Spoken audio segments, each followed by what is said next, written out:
오늘 말씀은 사도행전 28장입니다. 로마의 중심에 서다 라는 주제로 말씀을 전하겠습니다. 바울이 유대인들의 고소로 인해 벨릭스 총독에게 보내질 때 로마는 472명의 군인들을 동원했습니다. 23장 23절 백부장 둘과 보병 200명, 기병 70명, 창병 200명이었죠. 이들은 바울을 안전하게 벨릭스에게 인도한 후 자신들의 부대로 돌아갔을 것입니다. 그 후 바울은 베스도에 의해 로마로 보내집니다. 그때는 백부장 율리오가 바울을 호송하게 되죠. 율리오가 동원할 수 있는 최대 군사는 100명이었을 겁니다. 아마도 율리오는 황제에게 호송할 바울을 위해 자기 수하의 군인들을 최소한의 인원만 남기고 승선하게 했을 것입니다. 이 배가 유라굴로 태풍을 만난 후 간신히 구원을 받았을 때에 그 숫자가 총 276명이라고 했습니다. 그러니 이 숫자엔 100명보다 조금 작은 로마 군인들이 포함되어 있었을 것입니다. 일반 죄수들과 달리 로마 군인들은 유라굴로 태풍으로 인해 바울을 새롭게 봤을 겁니다. 단순한 죄인이 아니라 사람의 생명을 구원하시는 하나님과 관련된 자로 말입니다. 왜냐하면 배가 바울의 말처럼 한 섬에 걸렸고 그 위험한 상황에서 단 한 명도 죽지 않았기 때문입니다.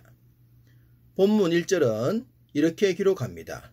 우리가 구조된 후에 안즉 그 섬은 멜리데라 하더라. 일단 이 섬은 멜리데였습니다. 지금은 이곳을 몰타라고 합니다.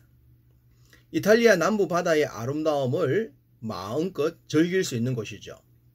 멋진 여행지로서 부족함이 없는 곳입니다. 이곳엔 바울이 머물렀던 여러 가지 흔적들이 남겨져 있다고 합니다. 이렇게 아름다운 섬에 바울 일행은 구사일생으로 들어가게 됩니다. 또한 이 구절에서 관심을 끄는 단어가 우리입니다. 당연히 우리 속엔 사도행전의 기록자인 누가도 들어있었습니다. 누가는 바울의 동역자로 바울을 돕기 위해 죄수의 일행에 동참했습니다. 그렇다면 그의 환경도 죄수와 별반 다를 것이 없었을 것입니다. 그렇지만 복음을 위해 바울을 위해 그런 것을 개의치 않았습니다. 그뿐 아니라 자신의 행적을 드러내지 않기 위해 이름조차 밝히기를 꺼렸습니다. 그래서 우리라고 한 것이죠. 당시 사역자들의 참 고귀한 영성을 엿볼 수 있습니다. 감사하게도 바울의 일행은 멜리데 섬의 원주민들에게 도움을 받습니다.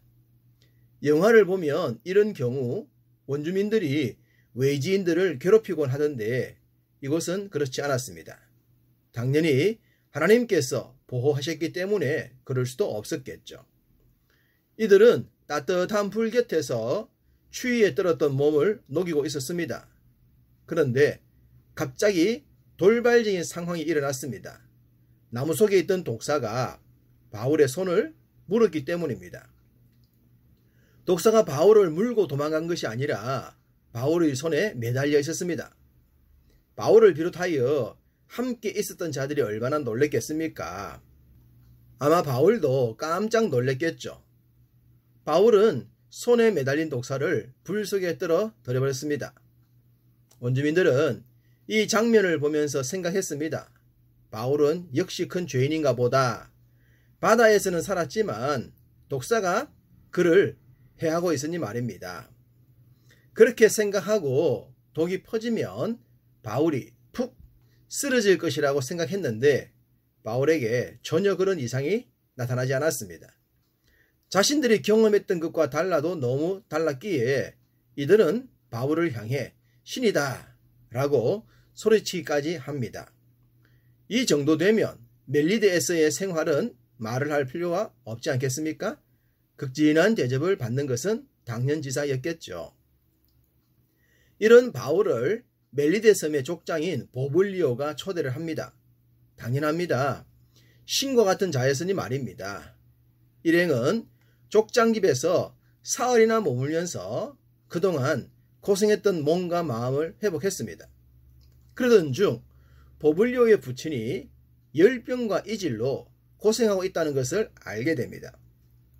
바울은 그를 만나 안수기도를 하자 깨끗하게 치유가 됩니다. 사람들은 더더욱 놀랬겠죠. 그래서 섬에 있는 모든 아픈 사람들이 바울에게로 몰려왔습니다. 바울은 이들을 물리치지 않고 친절하게 치료해 주었고 그 결과 이곳에서의 생활은 꿀맛과 같이 진행이 됩니다. 11절을 보시면 석 달 후 우리가 그 섬을 떠났다고 했습니다. 그렇게 오래 머물 계획은 없었지만 치유 사역을 비롯한 놀라운 일들로 인해 극진한 대접을 받았기 때문이겠죠. 이것은 어쩌면 하나님께서 로마에 가서 고생할 당신의 종 바울에게 특별 휴가를 주신 것이 아닐까 싶습니다. 그동안도 고생 많이 했고 앞으로도 고생 많이 할 텐데 그 전에 이곳 휴양지에서 잘 먹고 편히 쉬고 에너지 완충하여 힘써 사역하라고 말입니다. 이후 바울의 일행은 순적한 항해를 통해 로마에 가는 중간 지점인 보디올에 이릅니다. 14절 거기서 형제들을 만나 그들의 청함을 받아 이래를 함께 머무니라. 그래서 우리는 이와 같이 로마로 가니라. 바울이 로마에서 힘써 전도하기를 원했지만 이미 흩어진 순례 전도자들에 의해 복음은 로마까지 전해졌습니다. 그렇기 때문에 형제들이 바울을 만나러 왔던 것입니다. 이제는 죄수가 아닌 특별 손님과 같았던 바울인지라 이래나 형제들과 머물 수 있는 특혜를 제공받습니다. 그리고 드디어 꿈에도 그리던 로마로 향합니다. 비록 죄수의 몸으로 잡혀왔지만 말입니다. 바울은 로마에 도착한 후에도 한동안 특별 대우를 받습니다. 16절 우리가 로마에 들어가니 바울에게는 자기를 지키는 한 군인과 함께 따로 있게 허락하더라. 일반 죄수들과는 다른 대우를 받았습니다. 일종의 가택연금과 같은 상태였고 지키는 이도 적었습니다. 또한 얼마든지 사람들을 만날 수가 있었습니다. 17절 사흘 후에 바울이 유대인 중 높은 사람들을 청했다고 합니다. 당시 로마에 있던 유대인들은 바울에 대한 어떤 선입견도 없었고 복음에 대한 소식도 들은 것이 거의 없었습니다. 그래서 바울의 초청에 기꺼이 임했던 것입니다. 바울은 이런 기회를 통해 이들에게도 힘써 복음을 전했습니다. 23절 그들이 날짜를 정하고 그가 유숙하는 집에 많이 오니 바울이 아침부터 저녁까지 강론하여 하나님의 나라를 증언하고 모세의 율법과 선지자의 말을 가지고 예수에 대하여 권하더라. 비록 죄수였지만 죄수가 아니었습니다. 로마가 보호한 채 사람들을 만나도록 했기 때문입니다. 이렇게 바울은 1차 투옥되었을 때는 마음껏 복음을 전할 수 있었습니다. 하나님은 바울이 복음을 전할 수 없는 때가 오기 전에 전할 수 있는 모든 환경을 만들어 주셨습니다. 이리하여 사도행전이 결론을 맺습니다. 30절과 31절 바울이 온 이태를 자기 셋집에 머물면서 자기에게 오는 사람을 다 영접하고 하나님의 나라를 전파하며 주 예수 그리스도에 관한 모든 것을 담대하게 거침없이 가르치더라. 1차로 투옥된 만 2년 많은 사람들을 만났고 그들에게 힘써 복음을 전했습니다. 성경은 그의 가르침에 거침이 없었다고 합니다. 환난의 때가 오기 전에 복음을 들어야 할 자들에게 전도의 문이 활짝 열렸기 때문입니다. 이때 바울을 만난 많은 사람들과 곁에서 바울을 지켰던 로마의 군인들도 복음을 반복하여 들었을 것입니다. 그리고 그들 중에서 믿는 자들이 새로운 복음 확장을 위한 도구가 되었을 것입니다.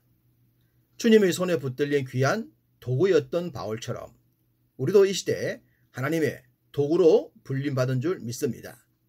그러므로 우리의 전 삶을 통해서도 주의 나라가 크게 흥왕하기를 주님의 이름으로 축복합니다.